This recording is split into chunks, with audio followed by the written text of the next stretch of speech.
몽테크리스토 백작 알렉산드르 듀이마. 구독과 좋아요, 알림 설정은 하니슬립 책 낭독에 큰 힘이 됩니다. 단테스는 망연자실하여 거의 숨도 막혀 있었다. 그러나 호흡을 꾹 참고 있을 만한 정신력은 남아 있었다. 그리고 앞에서도 말했듯이 어떤 일이 일어나도 대비할 수 있도록 오른손에 칼을 쥐고 있었기 때문에 그것으로 재빨리 자루를 찢고 팔을 꺼내고 머리를 내밀었다. 발에 묶인 무게를 끌어올려 보려고 여러 가지로 애썼으나 여전히 바다 밑으로 끌려 들어갔다. 그래서 몸을 굽혀 두 다리에 묶인 밧줄을 찾았다. 그리고 마지막 힘을 다하여 바야흐로 숨이 끊어지려는 순간에 그 밧줄을 끊을 수가 있었다. 그래서 그는 다리를 힘껏 차면서 수면으로 떠오를 수가 있었다.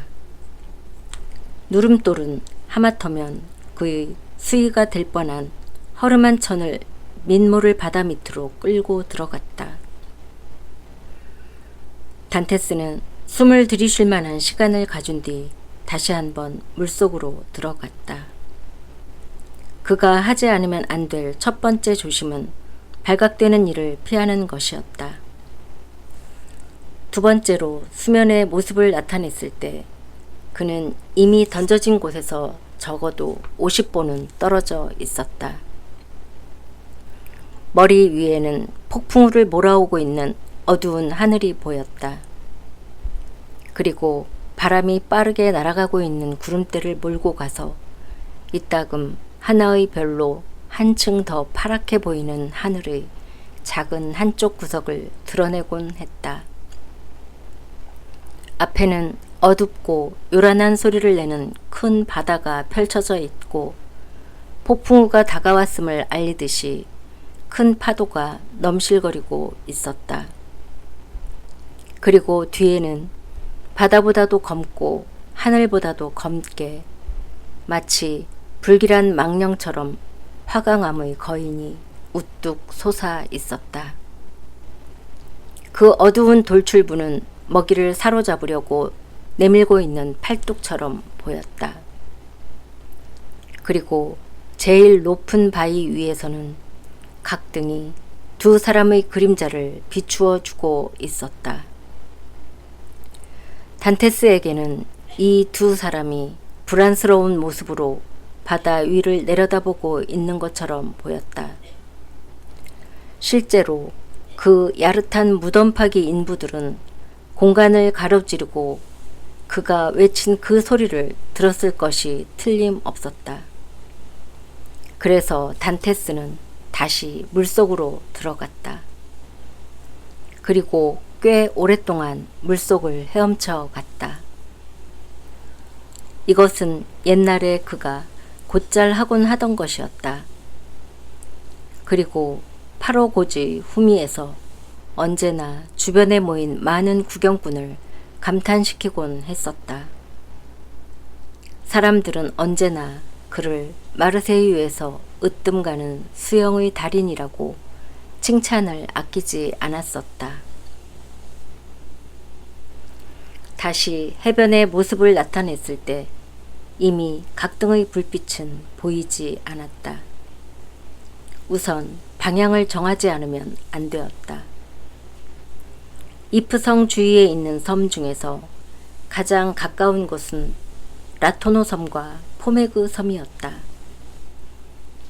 그러나 이 두 섬에는 사람이 살고 있었다. 돔의 작은 섬에도 사람이 살고 있었다. 따라서 가장 안심되는 곳은 티브랑 섬과 루메르 섬이었다. 이 두 개의 섬은 이프성에서 1해리쯤 되는 곳에 있었다. 단테스는 이 두 개의 섬 중의 어느 하나에 가리라고 결심했다. 하지만 차츰 깊어가는 어둠 속에서 어떻게 이 섬들을 발견할 수 있을 것인가? 마침 그때 프라니에의 등대 불빛이 별처럼 깜빡이는 것이 보였다. 이 등대를 목표 삼아 곧바로 전진하면 그 바로 왼쪽에 티브랑 섬이 있었다. 따라서 조금 왼쪽으로 치우쳐서 헤엄쳐 나가면 티브랑 섬에 도달할 것이었다. 그러나 지금도 말한 것처럼 이프성에서 이 섬까지는 적어도 1해리는 되었다. 감옥 안에서 파리아 신부는 이따금 단테스가 실망한 나머지 축 늘어져 있는 것을 보고는 이렇게 말하곤 했었다. 단테스군, 그렇게 무기력해져서는 안 돼. 힘을 길러두지 않으면 도망칠 때 물에 빠지고 말아. 무겁고 괴로운 바닷물 속에서 이 말이 단테스의 귀에 울려왔다. 그래서 재빨리 해면에 떠올라 정말로 힘이 없어졌는지 어떤지를 확인하기 위해 양손을 번갈아 빼가며 헤엄을 치기 시작했다. 그리고 어쩔 수 없는 무활동 때문에 힘과 민첩성이 조금도 상실되지 않은 것을 알게 되자 매우 기뻤다. 그리고 어렸을 때 곧잘 물속에서 장난을 친 것처럼 지금도 자기는 물을 마음대로 다룰 수 있다는 것을 느꼈다. 게다가 공포라는 강박감, 저 발빠른 추적자가 단테스의 힘을 배가시켰다. 그는 파도에 몸을 맡기면서 뭔가 소리가 들려오지는 않는가 하고 귀를 기울였다. 그리고 파도 머리에 올라탈 때마다 재빨리 눈을 돌려 바다 위를 한 바퀴 둘러보며 두꺼운 어둠 속을 주시했다. 다른 파도보다 조금 높은 파도가 닥칠 때마다 추적해오는 배가 아닌가 하고 긴장했다. 그래서 노력을 2배로 늘렸다. 이렇게 해서 확실히 이프성으로부터는 멀어졌으나 그것을 되풀이하는 가운데 힘이 급격히 약해졌다. 그래도 그는 계속 헤엄쳐 나갔다. 이미 저 무서운 성은 밤의 연무 속에 가려져 있었다. 똑똑히 분간할 수가 없게 되어 있었다. 다만 그것이 있다는 것만은 느낄 수 있었다. 1시간이 지났다. 그동안 단테스는 전신에 넘치는 자유의 갈망에 힘입어서 마음속으로 정한 방향으로 파도를 가르고 계속 헤엄쳤다. 어떻게 된 걸까? 하고 그는 자기 자신에게 말했다. 벌써 이럭저럭 1시간은 헤엄을 쳤다. 물론 맞바람이니까 속력이 4분의 1점은 떨어졌겠지. 그렇더라도 방향만 틀리지 않았다면 지금쯤 티브랑 섬에서 그리 멀지는 않을 텐데. 하지만 만일 방향을 잘못 잡은 거라면? 오싹하고 전신이 떨렸다. 몸을 쉬기 위해 잠시 떠 있으려고 했다. 그러나 바다는 점점 더 거칠어졌다. 그래서 곧 그런 한가한 휴식은 취할 수 없다는 것을 알았다. 좋아, 하고 그는 말했다. 하는 데까지 해보자. 팔이 떨어져 나갈 때까지 해보자. 경련이 일어날 때까지 해보자. 그리고 여의치 않으면 빠져 죽으면 그만이다. 그래서 힘껏 절망에 내몰리면서 헤엄을 계속했다.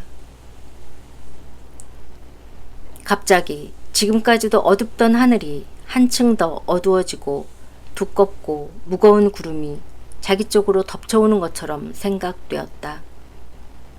그리고 동시에 무릎에 심한 통증이 느껴졌다. 상상력은 번개처럼 빠르게 총알에 맞았군. 이제 총소리가 들려오겠지 하는 생각을 낳게 했다. 그러나 총소리는 들리지 않았다. 단테스는 손을 뻗었다. 그리고 뭔가 저항하는 것을 느꼈다. 그는 아프지 않은 쪽의 다리를 오므려 보았다. 그러자 지면에 닿았다. 그때서야 그는 지금까지 구름이라고 생각하고 있던 것이 무엇인가를 알게 되었다. 그로부터 20보쯤 앞에 불길이 활활 타오르다가 갑자기 화석이 된 것 같은 이상한 모양의 큰 바위가 솟아 있었다. 그것은 티브랑 섬이었다. 단테스는 일어서서 몇 걸음 앞으로 나갔다. 그리고 하느님에게 감사하면서 뾰족한 화강암 위에 몸을 뉘었다. 이러한 바위도 지금의 그에게는 어떤 부드러운 침대보다도 더 부드럽게 생각되었다. 이윽고 그는 완전히 지쳐 있었으므로 바람도 폭풍도 때마침 내리기 시작한 비도 개의치 않고 스르르 잠이 들고 말았다. 그것은 육체는 지쳐 있으나 정신은 뜻하지 않았던 행복을 똑똑히 의식하고 있는 사나이의 기분 좋은 잠이었다. 그로부터 1시간 뒤 단테스는 요란한 천둥 소리에 잠을 깼다. 폭풍은 공간에서 미쳐 날뛰며 하늘을 격렬하게 때리고 있었다. 때때로 번개가 마치 불뱀처럼 하늘에서 내려와 광대한 혼돈의 세계의 물결처럼 끊임없이 밀려오는 파도와 구름을 비춰주곤 했다. 단테스의 뱃사람으로서의 눈은 틀림없었다. 그는 2개의 섬 중의 첫 번째 섬인 티브랑 섬에 정확히 도착한 것이었다. 그는 이 섬이 풀도 나무도 없는 불모의 섬으로서 조그마한 피난 장소도 없다는 것을 알고 있었다. 그러나 폭풍이 가라앉으면 다시 한번 바다에 뛰어들어서 루메르 섬까지 헤엄쳐 갈 수가 있을 것이다. 루메르 섬은 여기와 마찬가지로 불모의 땅이기는 하지만 여기보다는 넓고 따라서 살기 좋을 것이 틀림없었다. 앞으로 비죽이 돌출해 있는 바위 하나가 단테스에게 일시적인 피난처를 만들어 주었다. 그는 그곳에 몸을 숨겼다. 거의 그와 동시에 폭풍이 세차게 휘몰아쳤다. 단테스는 자기가 몸을 숨기고 있는 바위가 떨고 있는 것을 느낄 수 있었다. 파도는 이 거대한 피라밋의 기슭에서 부서져 그가 있는 곳까지 물보라를 뿌렸다. 그는 안전하기는 했지만 이 요란한 음향과 눈부신 번개 속에서 일종의 현기증을 느꼈다. 그는 섬이 자기의 몸 밑에서 떨며 마치 닻을 내리고 있는 배처럼 금세라도 그 닷줄이 끊어져서 자기를 거대한 선풍 속으로 휩쓸고 들어갈 것만 같은 기분을 느꼈다. 이때 그는 자기가 지난 24시간 동안 아무것도 먹지 않았다는 것을 깨달았다. 배가 고프고 목이 말랐다. 그는 손과 얼굴을 내밀어 바위 웅덩이에 괴어있는 빗물을 마셨다. 그가 몸을 일으켰을 때였다. 신의 눈부신 옥좌 밑까지 하늘이 찢어진 것처럼 번개가 번쩍하고 빛나고 주위가 환하게 비춰졌다. 이 번개불로 루메르 섬과 크로아질 고지 중간, 자기가 있는 곳에서 4분의 1 해리쯤 되는 곳에 파도의 정점에서 깊은 골짜기로 떨어지는 유령처럼 폭풍과 파도에 농락당하고 있는 조그만 어선이 보였다. 그런가 했더니 그것은 다른 파도의 꼭대기에 다시 한번 모습을 나타내고 화살처럼 빠르게 이쪽으로 다가왔다. 단테스는 소리를 지르려고 생각했다. 위험하다는 것을 승무원에게 알릴 수 있는 무슨 헝겊 조각이라도 없는가 하고 찾아보았다. 그러나 그들 쪽에서도 위험이 다가오고 있다는 것을 잘 알고 있었다. 다시 한번 번갯불이 번쩍였을 때 청년의 눈에는 돛대나 밧줄에 매달려 있는 네 사람의 모습이 보였다.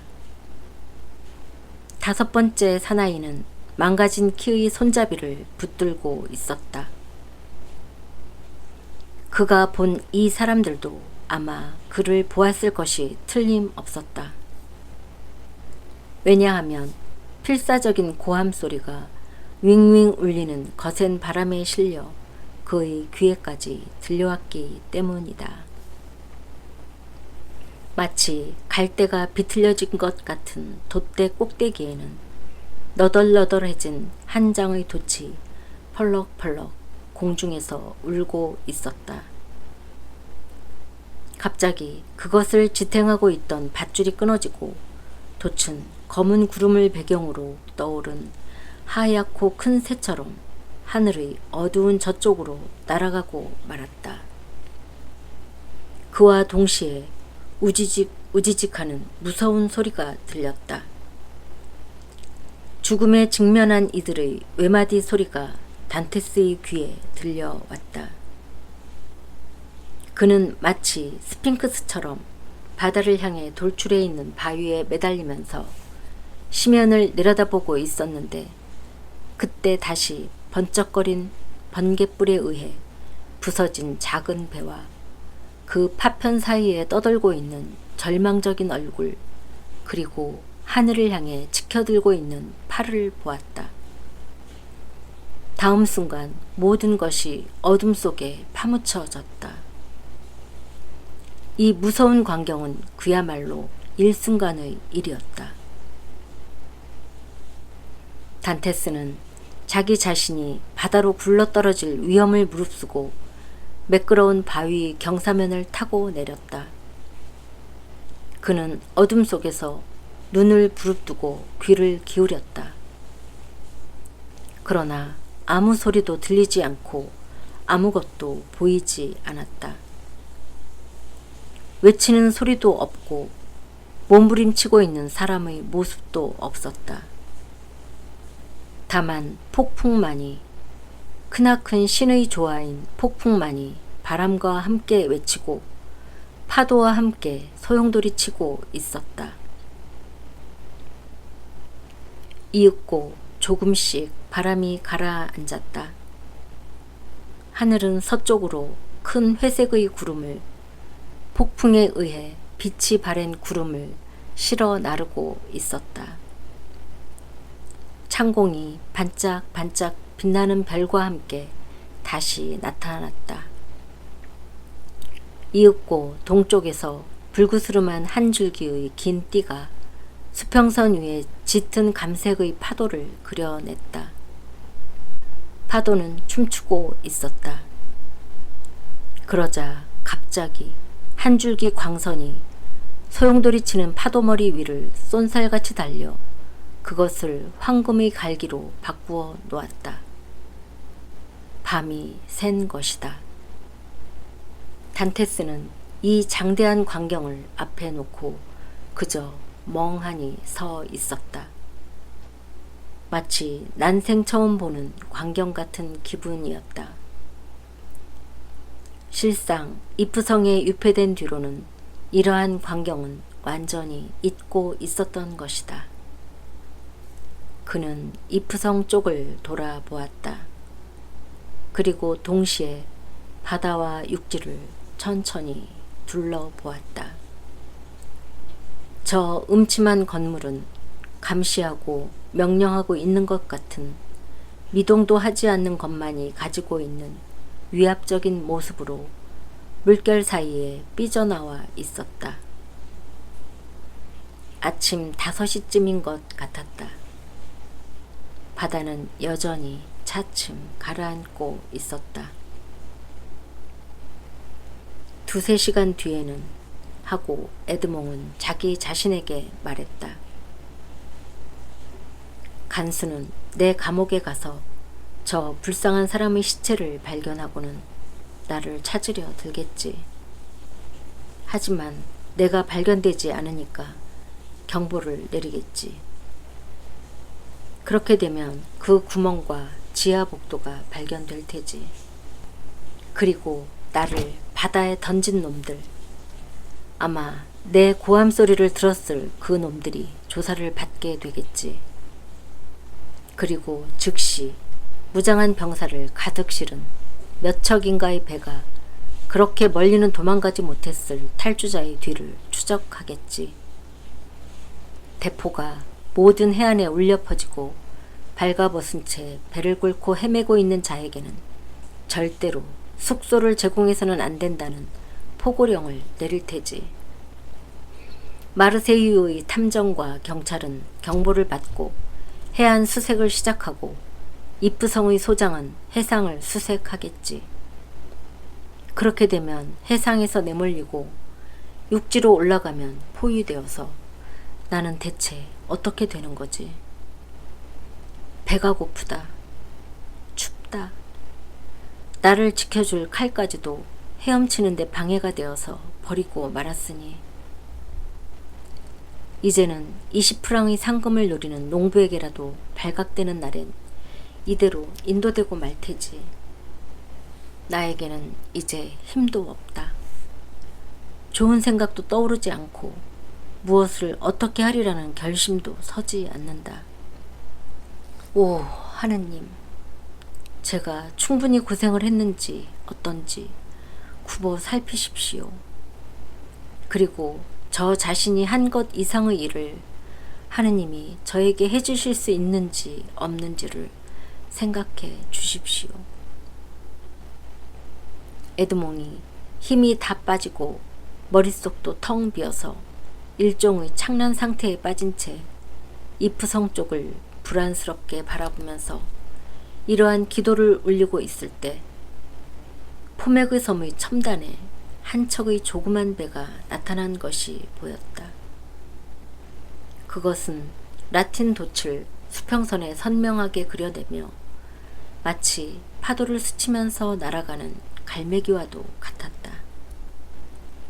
뱃사람의 눈이었으므로 아직도 어슴푸레한 해상에 떠있는 배가 제노바의 소형선이라는 것을 알 수 있었다.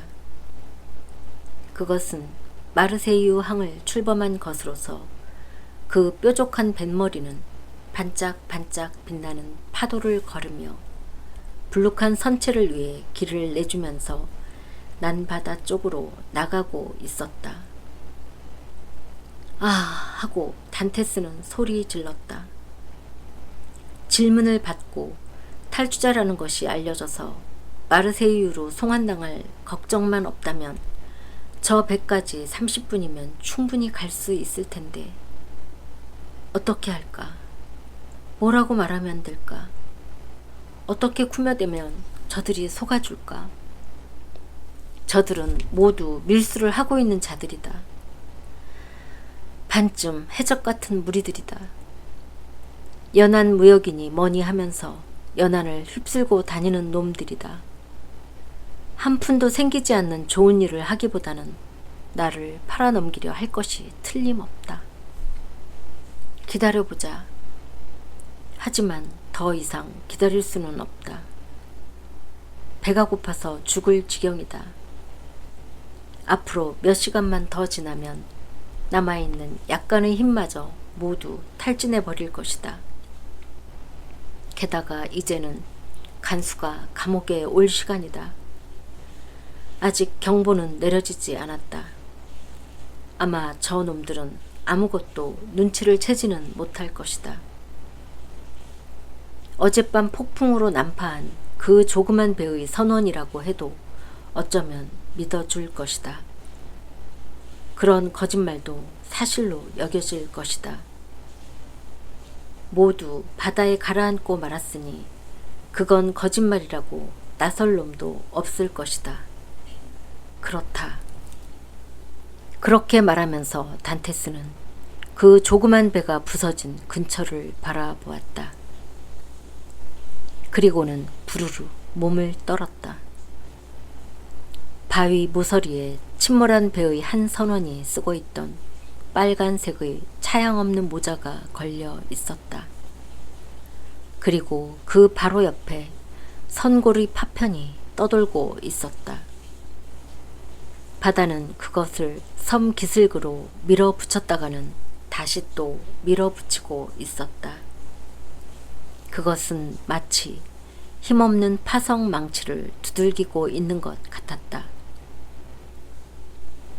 단테스의 결심은 순간적으로 이루어졌다.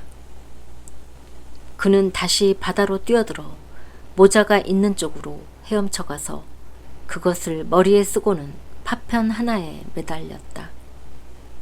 그리고 배가 진행하고 있는 쪽으로 헤엄치기 시작했다. 자, 이제 살게 되었다. 하고 그는 중얼거렸다. 그리고 그 확신이 그에게 다시 힘을 주었다. 이윽고 그는 돛배가 바람을 거의 정면으로 받으면서 이프성과 프라니의 등대 사이를 비스듬히 항진하고 있음을 깨달았다. 순간 그는 배가 해안을 따라 항진하지 않고 코르시카나 사르지니아로 가기 위해 난바다로 나가는 것은 아닐까 하고 걱정했다. 그러나 이윽고 그 진행 방향으로 보아 이탈리아로 가는 배처럼 자로스 섬과 카라자레뉴 섬 사이를 진행하려 하고 있음을 알았다. 그러는 동안에도 헤엄치는 사람과 배의 거리는 조금씩 가까워졌다. 비스듬히 항진하는 배는 단테스에게서 1킬로쯤 떨어진 곳까지 와 있었다. 그는 파도 위로 머리를 내밀고 조난 신호로서 모자를 흔들었다. 그러나 배에서는 아무도 그것을 눈치채지 못했다. 이때 배가 방향을 바꾸어 다른 쪽으로 항진하기 시작했다. 단테스는 소리를 질러 부르려고 했다. 그러나 거리를 눈으로 재어보고는 그 목소리도 바닷바람에 날려지고 파도 소리에 지워져서 배에까지는 미치지 못할 것임을 알았다. 그는 이때 선골의 파편 위에 올라탈 생각을 하게 된 것은 참으로 다행이라고 기뻐했다. 이렇게 몸이 지쳐가지고는 돛배에 도달할 때까지 도저히 힘이 지탱될 것 같지 않았다. 그리고 흔히 그런 일이 있는 것처럼 배가 그를 발견하지 못하고 지나친다면 또다시 섬 기슭까지 되돌아간다는 것은 도저히 불가능했을 것이다. 단테스는 배의 진로에 대해서는 거의 확신이 있었으나 배가 방향을 바꾸어 이쪽을 향해 올 때까지 불안한 눈으로 배의 움직임을 지켜보고 있었다. 단테스는 배를 맞이하러 헤엄치기 시작했다. 그러나 그가 배에 당도하기 전에 배가 다시 진로를 바꾸기 시작했다.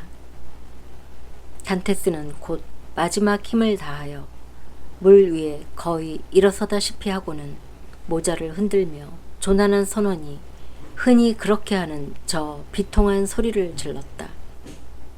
그것은 마치 무슨 바디 마귀 같은 절규였다.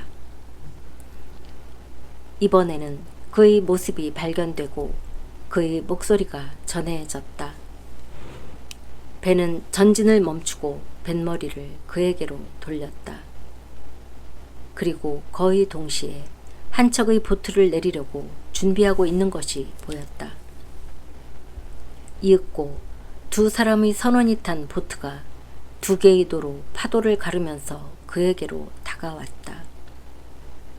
그래서 단테스는 이제는 그럴 필요가 없다고 생각되어 지금까지 붙들고 있던 선고리 파편을 놓아버렸다. 그리고 자기를 맞이하러 와준 사람들과의 거리를 좁히려고 힘을 다해 헤엄치기 시작했다. 그러나 그는 이제는 거의 다해가고 있던 자기의 힘을 너무 과신하고 있었다. 이때 그는 그 제목이 얼마나 자기에게 도움이 되고 있었던가를 알았다. 그러나 그 제목은 이미 자기보다 100보쯤 전방에서 표류하고 있었다. 팔이 경직되기 시작하고 다리가 유연성을 잃고 몸의 움직임이 딱딱하고 가슴이 답답해 왔다. 그는 또다시 소리를 질렀다. 두 사람의 노자비는 힘을 배가했다. 그 중의 한 사람이 이탈리아어로 기운을 내! 기운을! 하고 소리 질렀다. 그 목소리가 그의 귀에 들어왔을 때 파도가 그의 머리를 덮쳤다. 그에게는 이미 그것을 타고 넘을 힘이 없었다. 그는 소용돌이치는 파도 사이로 가라앉았다. 그는 물에 빠진 사람이 흔히 그렇게 하듯이 필사적으로 마구 물장구를 쳐서 또다시 수면의 모습을 나타냈다. 그리고는 세 번째 고함을 질렀다.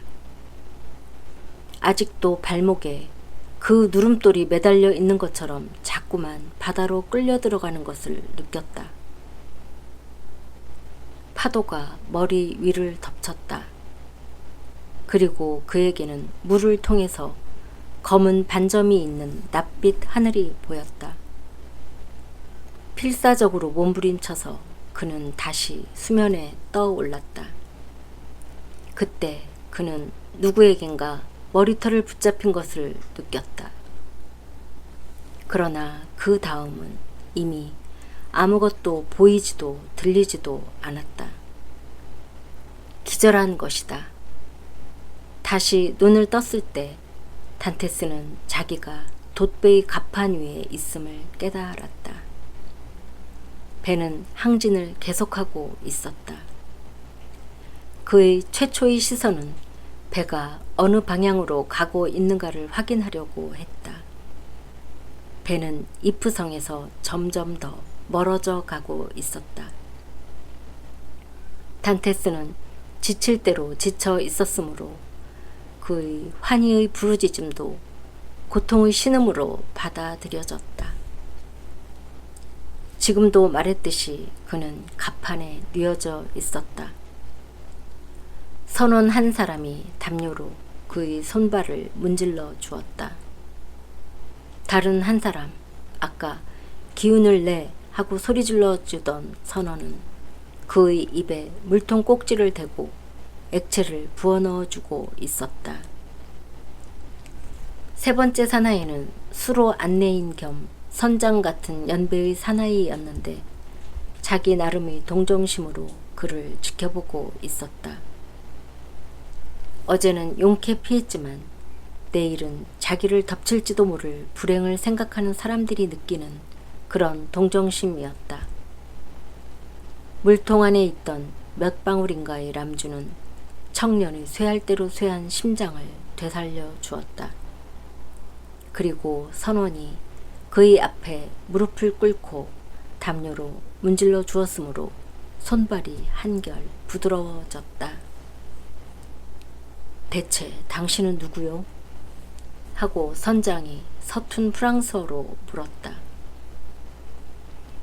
바르타 출신의 선원이에요. 하고 단테스는 서툰 이탈리아어로 대답했다.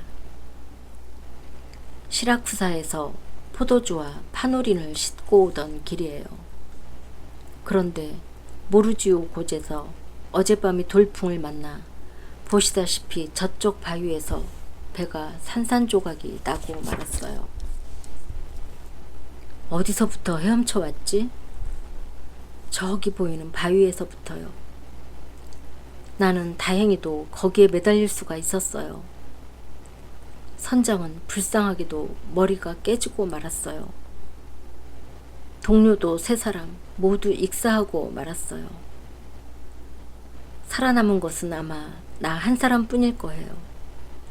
그때 당신들이 배가 나타난 거예요. 저 무인도에서 오랫동안 구조를 기다려야 하게 되지는 않을까 하는 생각에서 죽을 각오를 하고 배의 파편에 매달려서 이 배에까지 헤엄쳐 오려고 했어요. 정말 고맙습니다. 덕분에 살아났습니다. 당신들 중의 한 분이 내 머리털을 붙잡았을 때 나는 거의 죽어가고 있었어요.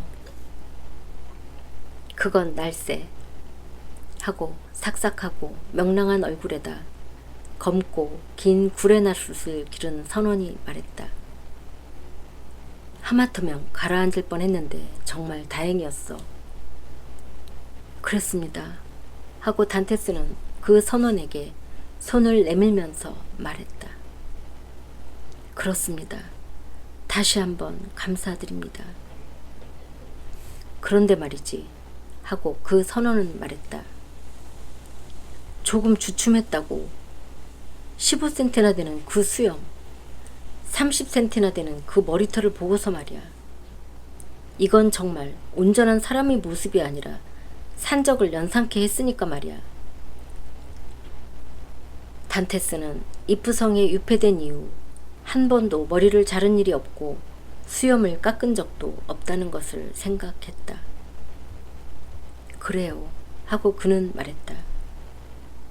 실은 어떤 위험한 일을 당했을 때 산타마리아 델피에 데라 그로테 사원에 가서 머리털도 수염도 10년간은 자르지 않겠다고 맹세를 했습니다. 오늘은 마침 그 기한이 끝나는 날이었지요. 그 기념할 만한 날에 나는 하마터면 물에 빠져 죽을 뻔한 거지요. 그런데 이제부터 당신을 어떻게 하면 좋지? 하고 선장이 물었다. 오, 하고 단테스는 대답했다. 좋으실 대로 하세요.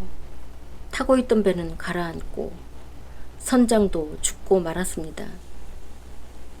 보시다시피 나는 목숨은 건졌지만 그야말로 몸뚱이 하나만 남았습니다.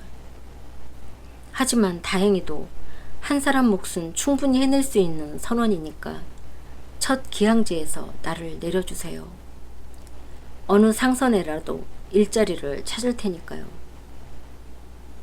당신은 지중해를 잘 알고 있소? 나는 어려서부터 지중해를 항해했어요. 정박 장소는 잘 알고 있소? 아무리 어려운 항구라도 대개는 눈을 감고도 드나들 수 있다고 생각합니다. 저 선장님 하고 단테스에게 기운을 내 하고 소리 지른 선원이 말했다. 만일 이 사람 얘기가 사실이라면 계속 이 배에서 일을 하게 하는 것이 좋지 않을까요? 하긴 그렇군. 그 말이 사실이라면 말이야. 하고 선장은 조금 미심쩍은 듯이 말했다. 보기에는 꽤 쓸만한 것 같은데 할 수 있는 데까지 한다면 그럴 수도 있지. 약속한 것 이상의 일을 해 보이겠습니다. 하고 단테스는 말했다. 좋아, 좋아. 하고 선장은 웃으면서 말했다. 곧 그것을 확인하도록 하지. 언제라도 원하시는 때에. 하고 단테스는 일어나서 말했다. 그런데 어디로 가시는 거지요? 리보르노에. 야, 그렇다면 이렇게 매번 방향을 바꾸면서 귀중한 시간을 허비하기보다 간단하게 맞바람을 비스듬히 받으면서 가면 될 텐데요. 그러면 리옹섬에 부딪힐걸? 아닙니다. 35, 6m 이상 떨어져서 통과할 수 있습니다. 그럼 키를 부탁하겠네. 하고 선장이 말했다. 당신의 솜씨를 보도록 하지. 청년은 키 앞에 앉아 배가 말을 잘 듣는지 어떤지를 확인하기 위해 키를 가볍게 밀어 보았다. 배는 썩 예민하다고는 할 수 없었으나 이럭저럭 말을 들어줄 것임을 확인하고는 팔대의 밧줄과 당김줄 하고 큰 소리로 명령을 내렸다. 승무원인 4사람의 선원은 각기 자기의 부서로 달려갔다. 선장은 그들이 하는 일을 유심히 지켜보고 있었다. 당겨! 하고 단테스는 계속해서 명령했다. 선원들은 꽤 정확하게 그 명령에 따랐다. 다음에는 단단히 묶어. 이 명령도 앞의 2 명령과 마찬가지로 실행되었다. 조그만 배는 지금까지처럼 비스듬히 항진하지 않고 리옹섬 쪽으로 항진하기 시작했다. 그리고 단테스가 말한 대로 섬을 거의 우현 35~36m 떨어져서 통과했다.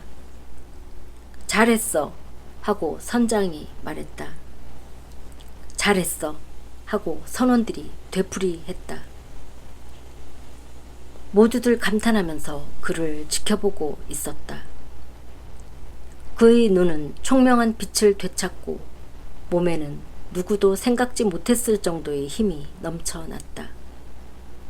어떻습니까? 하고 단테스는 키를 놓으면서 말했다.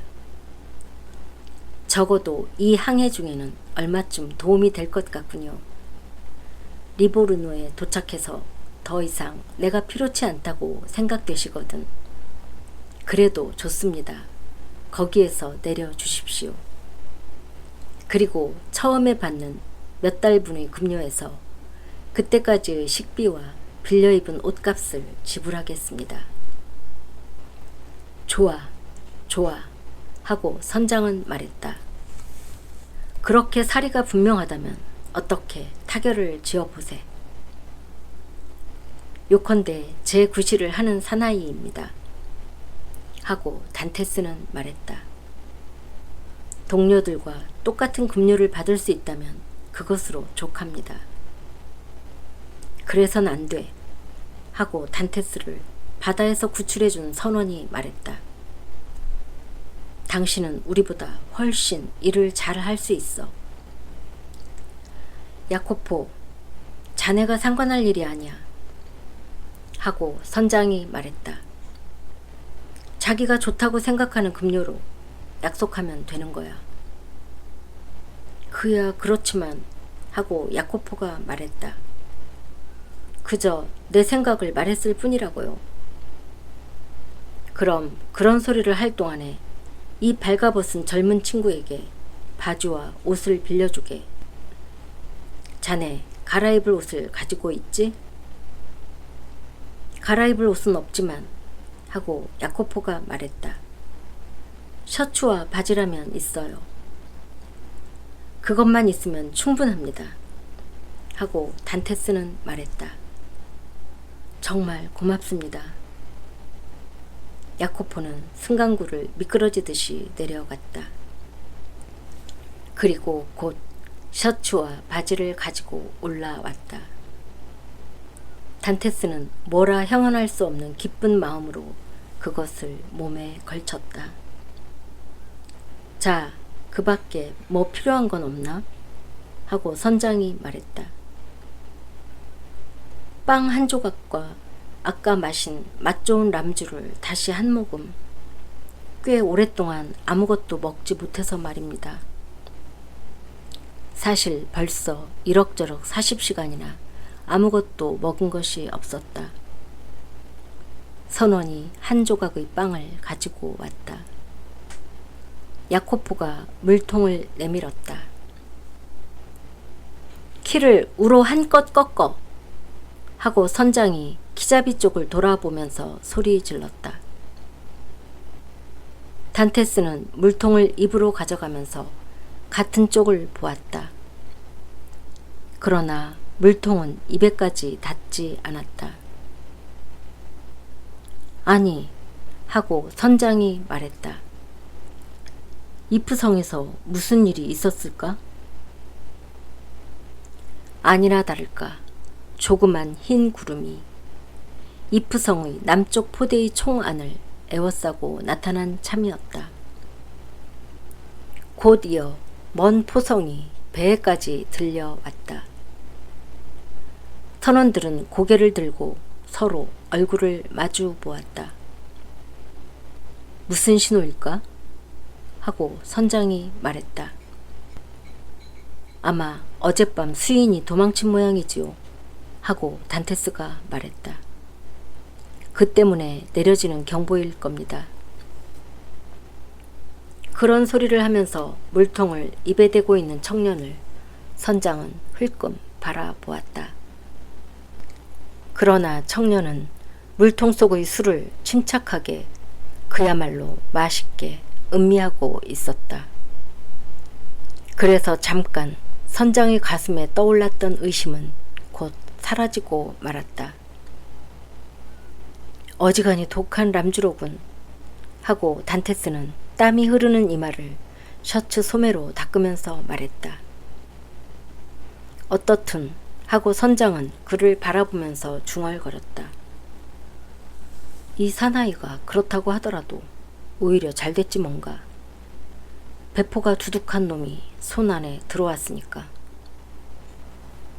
피곤하다는 것을 구실로 단테스는 키가 있는 곳에 앉아있게 해달라고 말했다. 키자비는 이를 교대로 할 수 있을 것 같아 내심 기뻐하면서 선장의 생각을 눈으로 물었다. 선장은 키를 새 동료에게 맡겨도 좋다고 끄덕여 주었다. 이렇게 해서 단테스는 그 자리를 차지하고 앉아 마르세유 쪽을 지그시 바라보았다. 오늘은 며칠이지? 하고 이프성이 보이지 않게 되었을 때 단테스는 옆에 와서 앉은 야코포에게 물었다. 2월 28일이라네 하고 야코포가 대답했다. 몇 년? 하고 단테스는 다시 물었다. 뭐라고? 몇 년이냐고? 몇 년이냐고 물었어? 그래 하고 청년은 말했다. 몇 년이냐고 물었어. 몇 년인지 잊었나? 어젯밤 너무 무서운 일을 당해가지고 하고 단테스는 웃으면서 말했다. 하마터면 정신을 잃을 뻔했어. 그래서 기억이 희미해졌어. 그래서 몇 년의 2월 28인가고 묻고 있는 거야. 1892년이라네 하고 야코포는 대답했다. 그러니까 14년 전의 바로 오늘 단테스는 체포된 것이었다. 19살 때 이프성에 갇힌 그는 33살이 되어서 거기에서 나온 것이다. 고통으로 일그러진 미소가 그의 입술에 떠올랐다. 틀림없이 자기가 죽었다고 생각하고 있을 메르세데스는 그 뒤 어떻게 되었을까 하고 그는 생각했다. 그리고 자기를 이토록 오랫동안 감옥에서 썩게 만든 그 세 사람을 생각하자 그의 눈에는 증오의 불길이 타올랐다. 그는 당그랄, 페르낭, 그리고 빌포르에 대해서 감옥 안에서 굳게 다진 그 집념 깊은 복수의 맹세를 다시 한번 마음에 새겼다. 더욱이 이 맹세는 이제 헛된 위협이 아니었다. 왜냐하면 지중해의 어떤 발빠른 돛배라도 지금 돛에 가득히 바람을 안고 리보르노로 향하고 있는 이 작은 돛배를 따라잡을 수는 절대로 없을 테니까. 단테스는 배에 구조된 지 하루도 지나기 전에 상대방의 정체를 이미 간파했다.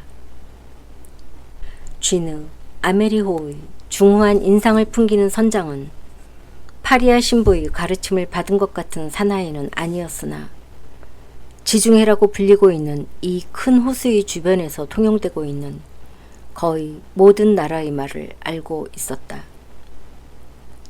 아랍어에서부터 프로방스어까지 알고 있었다. 그래서 이 선장은 언제나 번거롭고 때로는 버릇없는 통역 등의 손을 빌리지 않고 해상에서 만난 배나 해안에서 좌초하고 있는 것을 구해준 작은 배, 이름도 없고 나라도 없고 뚜렷한 직업도 없이 언제나 항구 가까이에 있는 안벽의 돌 위에 모여있는 출처도 알 수 없는 이상한 수입, 즉 하느님으로부터 직접 부여받고 있다고 밖에 생각할 수 없는 수입으로 살아가는 무리들과 쉽게 타결을 짓곤 했다. 단테스가 밀스선에 타게 되었다는 것은 독자들도 짐작했을 것이다. 그래서 선장은 처음 단테스를 배에 건져 올렸을 때는 약간 경계심을 갖고 있었다. 선장은 연안의 모든 새 관리들에게 잘 알려져 있었다.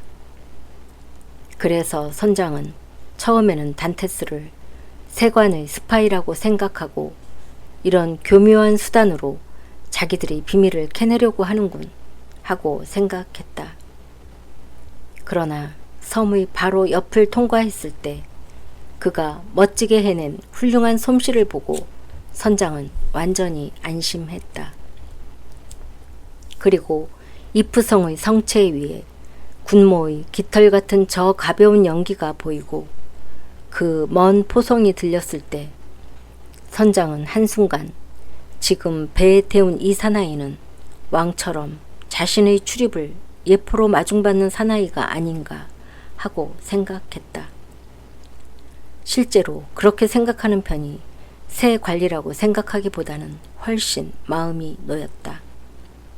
그러나 이 신참자가 어디까지나 침착한 것을 보고는 이러한 두 번째 추측도 처음의 추측과 마찬가지로 곧 무산되고 말았다.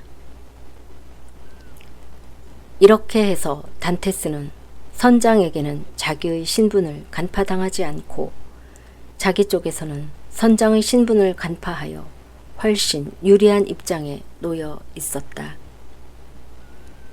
늙은 선장이나 동료들이 어느 방향에서 따지고 들더라도 그는 꾹 버티고 서서 사실 얘기는 한마디도 하지 않았다. 그는 마르세유 못지않게 잘 알고 있는 나폴리나 마르타 섬에 대해서 시시콜콜 얘기해 주었다. 그리고 기막히게 분명한 기억력으로 처음에 한 말을 조금도 틀리지 않게 되풀이했다. 그래서 이 제노바인 선장은 빈틈없는 사람이기는 했으나 에드몽에게는 감쪽같이 속고 말았다. 거기에는 단테스의 유연한 태도, 항해에 관한 풍부한 경험, 특히 그야말로 교묘한 사술이 한 몫을 단단히 했다. 게다가 이 선장은 머리가 좋은 사람이 그렇듯이 자기가 알아야 할 일 외에는 알려고 하지 않고 믿는 것이 유리한 일 외에는 믿으려고 하지 않는 사나이였다. 서로가 이러한 입장에 놓인 가운데 배는 리보르노 항에 도착했다. 에드몽은 여기에서 하나의 새로운 시험을 해보지 않으면 안 되었다. 그것은 14년 동안 자기의 모습을 보지 않았는데 지금 과연 자기가 자기의 모습을 분간할 수 있는지 어떤지 시험해보고 싶다는 것이었다. 청년 시절의 자기에 대해서는 꽤 분명하게 모습을 기억하고 있었다. 그러나 지금은 성인이 된 자기의 모습을 보려고 하는 것이었다.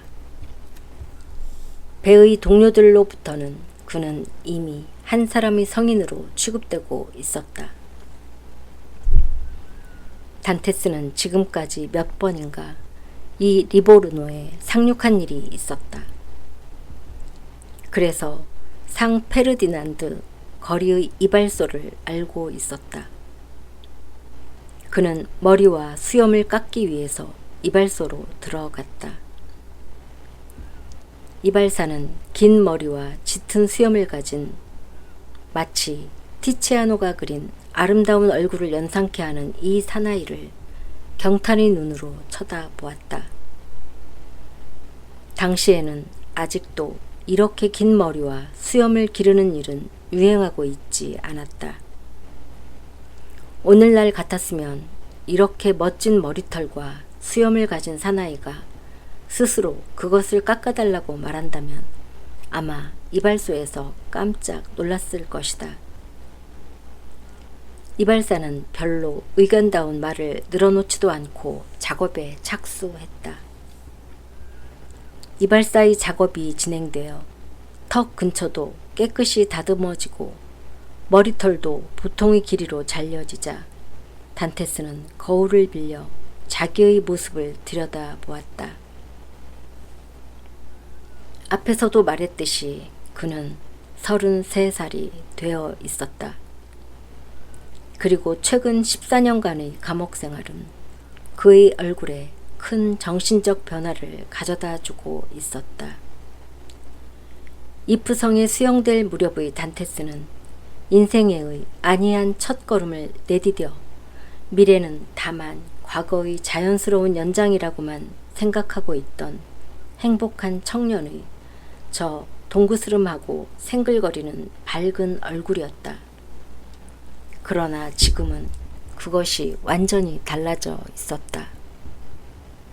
달걀 모양의 얼굴은 길어지고 생글거리던 입가에는 굳은 결의를 나타내는 강인한 선이 새겨져 있었다. 눈썹은 수심 어린 한 가닥의 주름 밑에 활 모양을 그리고 있었다. 눈에는 깊은 슬픔이 감추어지고 그 슬픔의 밑바닥에서 때때로 인생을 비관하고 증오하는 어두운 빛이 뿜어 나오고 있었다. 오랫동안 밝은 빛과 태양광선으로부터 격리되어 있던 얼굴에는 윤기가 없고 그 때문에 검은 머리털에 둘러싸인 그 얼굴에는 북극인 같은 귀족적인 아름다움이 감돌고 있었다. 게다가 그가 몸에 지닌 깊은 지식은 얼굴 전체에 지적인 차분한 빛을 부여하고 있었다. 또한 그는 태어나면서부터 키가 컸지만 항상 그 힘을 체내에 집중시키고 있는 사람 같은 늠름함이 더해져 있었다. 전에는 신경질적이고 날씬한 우아한 모습을 하고 있었지만 지금은 뚱뚱하고 근육질의 다부진 체격이 되어 있었다. 그 목소리는 기도와 흐느낌 그리고 저주 때문에 완전히 달라져서 어떤 때는 이상할 만큼 부드럽게 떨리고 어떤 때는 거칠게 거의 쉰 목소리처럼 울렸다. 게다가 노상, 어슴푸레하거나 캄캄한 속에만 있었기 때문에 그의 눈은 밤중에도 하이에나나 승냥이처럼 똑똑히 사물을 분간할 수 있는 불가사의한 힘을 가지고 있었다. 에드몽은 자기의 모습을 들여다보면서 미소 지었다. 자기의 가장 친한 친구라도 자기를 알아볼 수는 없을 것이다. 자기 자신도 알아볼 수가 없으니까. 쥐느 아메리호의 선장은 에드몽같이 훌륭한 가치를 지닌 사나이를 어떻게든지 자기의 부하로 남겨두고 싶다는 생각에서 곧 지불하게 될 이익 배당 중에서 얼마쯤 선불을 해주겠다고 말했다. 단테스는 그것을 받아들였다. 이발소에서 처음으로 모습을 변화시킨 단테스는 그곳을 나서자 우선 한 가게에 들어가서 선원복을 한 벌 사기로 했다. 그것은 사람들이 다 알고 있듯이 지극히 간단한 복장이었다. 흰 바지와 가로줄 무늬의 셔츠, 그리고 테 없는 빨간 모자, 그것이 전부였다. 단테스는 그러한 복장으로 야코포에게서 빌어입은 셔츠와 바지를 돌려주러 가고 쥐누 아메리호이 선장 앞에 모습을 나타냈다. 거기에서 그는 또다시 선장에게 자기의 신상 얘기를 되풀이하지 않으면 안 되었다. 이렇게 세련되고 멋진 선원복 차림을 한 것을 보고 선장은 이것이 머리에 해초를 뒤집어 쓰고 흠뻑 젖어 있던 저 털보 사나이, 발가벗은 채 죽어가던 것을 갑판으로 건져 올린 사나이라고는 도저히 생각할 수 없었다. 그야말로 사람이 좋아 보이는데 마음이 끌린 선장은 계약을 바꾸고 싶다고 제의했다. 그러나 단테스는 머릿속에 계획이 있었으므로 3개월 만이라면 응하겠다고 대답했다. 그건 접어두고 일각의 시간도 헛되이 하지 않는다는 습관이 몸에 밴 선장의 명령에 복종하고 있는 쥐누 아메리오 승무원의 활동은 대단한 것이었다. 리보누노에 도착해서 겨우 일주일밖에 안 되었는데 쥐누 아메리호의 불룩한 선체에는 나렴한 모슬린, 금제된 무명, 영국 화약, 세관에서 봉인하는 것을 잊은 담배 등으로 꽉 차 있었다. 이것들을 자유항인 리보르노에서 실어내어 코르시카 섬의 해안에 내려놓으면 거기에서 대기하고 있던 투기사들이 그것을 프랑스로 실어가도록 일이 짜여져 있는 것이었다. 배는 출항했다. 단테스는 또다시 감옥 안에서 이따금씩 꿈에본 청춘 시절의 첫 무대였던 이 푸른 바다의 파도를 헤치면서 항진했다. 오른쪽에 고르고네, 왼쪽에 피아노사를 뒤로 하면서 파오리와 나폴레옹의 조국 쪽으로 항진해 나갔다.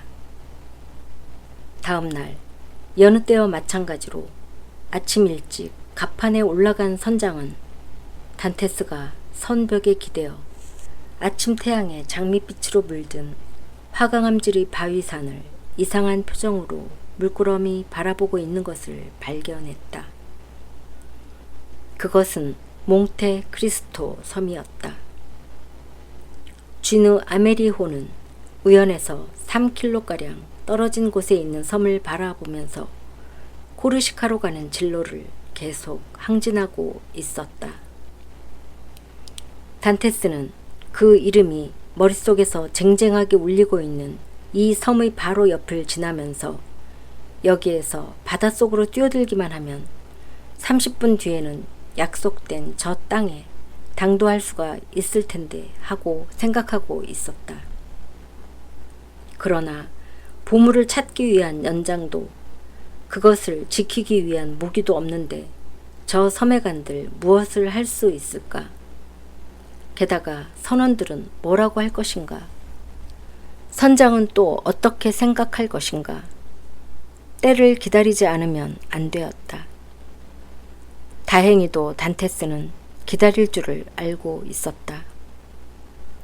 그는 지금까지 14년 동안이나 자유를 기다리고 있었던 것이다. 자유로워진 지금 재물을 손에 넣기 위해 반년이나 1년쯤 기다리는 것은 아무것도 아니었다. 설사 재물이 없는 자유라고 하더라도 그것을 준다고 하면 어떻게 그것을 받아들이지 않을 것인가.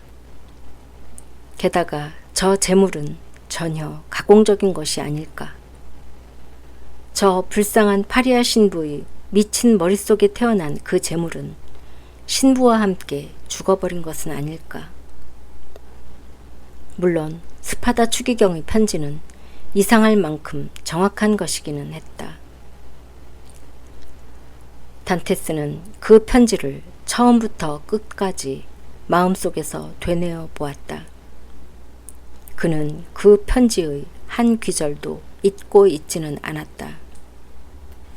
저녁때가 되었다. 단테스는 석양이 가져다주는 온갖 색조를 보면서 섬이 달라져 가고 그것이 이윽고 모든 사람들에게는 어둠 속으로 가라앉는 것을 보고 있었다. 그러나 감옥의 어둠에 익숙해진 눈을 가지고 있는 그는 계속 그것을 보고 있었다. 왜냐하면 그는 맨 나중까지 갑판에 남아 있었으니까. 다음 날은 아레리아 근처에서 모두 깨어났다. 이 날은 하루 종일 비스듬히 항진했다. 저녁때가 되자 해안에 등불이 켜졌다. 그 등불의 위치에 따라 화물을 양육해도 좋은지 어떤지를 알게 되어 있었다. 배의 비스듬한 도리에는 깃발 대신 신호등이 걸려지고 배는 해안으로부터의 사정거리에까지 접근해 갔다. 아마 일단 유사시에 대비한 것이겠지만 육지에 접근할 때 선장이 2개의 작은 장포를 대자에 얹어놓는 것을 단테스는 보았다. 이것은 퓨지드 랑파르 비슷한 것으로서 별로 큰 소리를 내지 않고 4개를 합치면 1파운드의 무게가 되는 탄환을 1000보가량의 거리에까지 발사할 수 있는 것이었다. 그러나 이날 밤은 그러한 신중성은 필요 없었다. 모든 일은 지극히 평온한 가운데 무사히 이루어졌다. 4척의 란치가 소리도 없이 배에 다가왔다. 배에서도 아마 거기에 경의를 표하기 위해서 란치를 한 척 내렸다. 이 5척의 란치가 부지런히 움직여 아침 2시에는 모든 화물이 쥐느 아메리호로부터 육지에 올려졌다. 선장은 빈틈이 없는 사나이였으므로 그날 밤 안에 특별 수당의 분배가 이루어졌다. 각자는 토스카나 화폐로 100리브르의 배당을 받았다. 이것은 거의 80프랑에 해당하는 돈이었다. 그러나 일은 이것으로 끝난 것이 아니었다. 배는 진로를 사르지니아로 잡았다. 빈 배에 다시 짐을 실으러 가는 것이었다. 2번째 일도 최초의 일과 마찬가지로 성공했다. 쥐느 아메리호는 정말 재수가 좋았다. 이번의 짐은 루카 공국으로 운반하는 것이었다. 그 대부분은 하바나의 엽관련 그리고 헤레스와 마라가의 포도주였다. 그런데 여기에서 쥐느 아메리오 선장의 영원한 적인 세관과의 사이에 분규가 일어났다. 세 관리 한 사람이 사살되고 2사람의 선원이 부상당했다. 단테스가 그 중에 하나였다. 한 발의 총알이 그의 왼쪽 어깨를 관통한 것이었다. 다음 편에 계속됩니다.